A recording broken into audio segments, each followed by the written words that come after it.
প্রিয় বন্ধুরা, আমরা আছি বাহিরচর। আমাদের এক ভাই তিনতলা মাচা বানাইছে, দেখেন কি সুন্দর।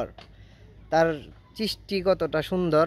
বৃক্ষপ্রেমী আমাদের ভাইটি, বৃক্ষপ্রেমী। এই যে ফুল গাছ, এই যে কত রকম গাছ এখানে আনছে, সে একাই বানাইছে তিনতলা। এই যে দেখেন, এই যে নিচে এই যে সিঁড়িগুলো দিয়ে আমরা উপরে, আমরা এখন তিনতলা এই মাচা থেকে নামতেছি।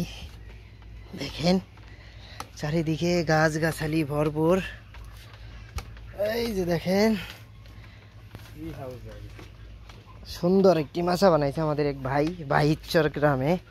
আমরা সেটা দেখতে আসছিলাম। এখানে ভাই রাতে থাকে। এই যে ভাই এখানে রাতে থাকে।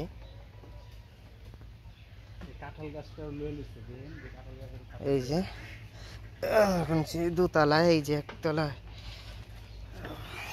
এই যে এদিক দিয়ে নামা লাগতেছে আমাদের। এই যে নিচে দেখেন কি সুন্দর।